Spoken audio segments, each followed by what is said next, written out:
Assalamualaikum warahmatullahi wabarakatuh. Perkenalkan, nama saya Alia Salsabila, NIM 1900247, kelas MIK 5B, mahasiswa manajemen industri catering angkatan 2019.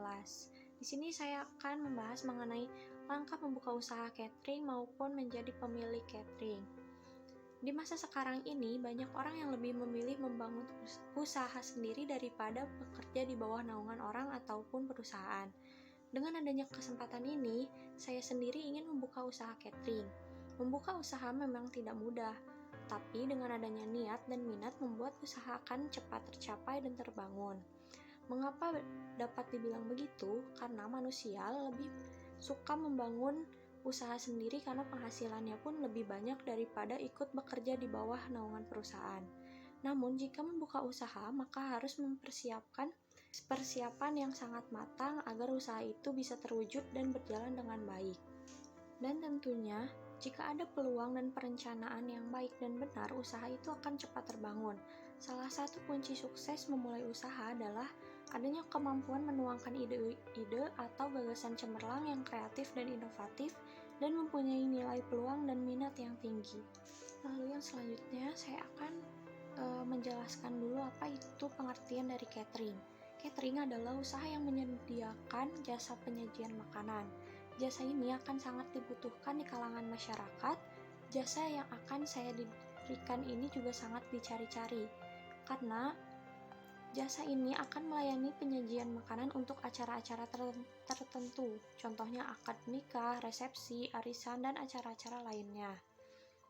Lalu karena tingginya tingkat kebutuhan, usaha ini menjadi bisnis yang cukup menjanjikan. Karena dengan perpaduan menjalankan hobi sekaligus mendapat keuntungan. Bisnis ini menjadi sangat menarik terutama bagi orang yang gemar memasak. Alasannya, pertama karena hobi, akses ke bisnis ini biasanya mudah. Kalaupun kita tidak memiliki keahlian memasak, kita tinggal mencari koki atau juru masak yang sudah handal. Jumlah penduduk Indonesia pun dari tahun ke tahun terus meningkat yang menyebabkan kebutuhan masyarakat Indonesia terhadap pangan semakin meningkat pula. Semakin meningkatnya kebutuhan pangan tersebut bisa mendatangkan peluang-peluang bisnis yang dapat ditangkap oleh masyarakat Indonesia. Salah satunya adalah bisnis catering. Bisnis ini banyak diminati oleh masyarakat karena dianggap memiliki tingkat pengembalian modal yang relatif cepat dan dapat memenuhi kebutuhan utama masyarakat. Maka hal ini terlihat dari semakin banyaknya jumlah usaha catering yang berhasil dan berkembang dengan baik. Bagi kalian semua yang sibuk bekerja dan tidak mau repot memasak, menyiapkan ini itu pasti pilihan Anda akan jatuh pada jasa catering. Lalu, dalam mendirikan usaha, yang terpenting adalah mencari peluang pasar dan bagaimana cara menarik pelanggan. Selain itu, modalnya juga sangat penting, karena dengan adanya modal, usaha tersebut bisa tercapai. Karena tidak berhenti di tengah jalan saat mendirikan usaha, maka persiapan mental dan analisis kerugian serta keuntungan. Selain itu, menganalisis pesaing juga sangat penting untuk melihat tinggi atau rendahnya pesaing usaha tersebut. Lalu ada tujuan saya mendirikan usaha ini yaitu untuk menyediakan jasa penyajian makanan. Selain itu juga saya ingin membangun lapangan pekerjaan bagi orang-orang. Dengan adanya usaha ini, saya bisa menarik orang-orang yang gemar di bidang memasak untuk bekerja sama dengan saya. Untuk tugas pokok didirikannya itu untuk menyiapkan jasa penyaji makanan, memperoleh keuntungan, menyediakan lapangan pekerjaan, mengambil peluang yang ada, menarik pelanggan, memberikan pelayanan dengan baik, lalu untuk menarik minat terhadap usaha catering. Lalu ada fungsi didirikannya usaha catering sendiri yaitu untuk memenuhi kebutuhan masyarakat, memajukan atau meningkatkan perekonomian. Lalu selanjutnya ada analisis SWOT. Analisis SWOT adalah metode yang digunakan untuk mengevaluasi kekuatan atau strengths, lalu ada kelemahan atau weakness, selanjutnya ada peluang atau opportunity, dan ancaman atau threats dalam suatu proyek atau spekulasi bisnis. Nah, proses ini melibatkan penentuan tujuan yang spesifik dari bisnis dan mengidentifikasi faktor internal dan eksternal yang mendukung.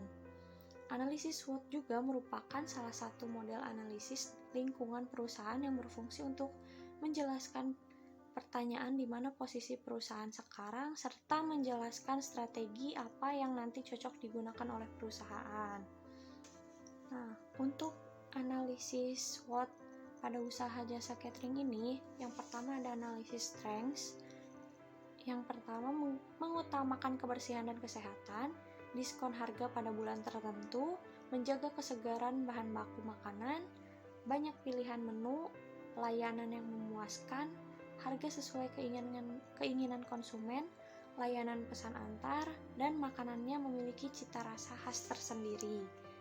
Lalu selanjutnya ada weakness. Yang pertama ada persaingan dengan rumah makan yang ada di sekitar area usaha catering makanan tidak tahan lama. Lalu jika pelanggan tidak merasa puas dengan yang kita sajikan, maka kita akan kehilangan pelanggan tersebut. Selanjutnya yaitu ada hambatan dalam tenaga kerja yang ulet. Nah, selanjutnya ada analisis opportunity. Yang pertama yaitu lebih banyak memiliki pelanggan tetap, yang kedua ada dengan harga yang cukup murah dapat menarik minat konsumen. Selanjutnya, usaha cepat meningkat karena pendapatan bisa diperkirakan dari jumlah pelanggan tetap. Selanjutnya, peminat makanan cepat saji lebih tinggi setiap tahun. Selanjutnya ada analisis threat. Yang pertama ada hambatan mencari pelanggan tetap. Selanjutnya ada persaingan usaha yang sejenis, selera konsumen variatif, lalu harga catering kompetitor bersaing. Selanjutnya ada packaging kompetitor lain yang lebih menarik. Lalu selanjutnya yaitu ada komponen penting untuk membuka usaha catering. Yang pertama ada pemasaran, lalu ada penarifan atau penetapan harga, selanjutnya ada penyediaan pilihan menu, selanjutnya ada rasa masakan, dan terakhir ada kebersihan makanan dan lainnya. Selanjutnya ada rancangan posisi kerja. Di sini saya akan menjelaskan mengenai job description. Job description adalah catatan tentang tugas dan tanggung jawab dari suatu pekerjaan tertentu. Catatan tersebut berisi tentang hal-hal yang berkaitan dengan pekerjaan yang harus dilakukan, bukan tentang pemegang pekerjaannya.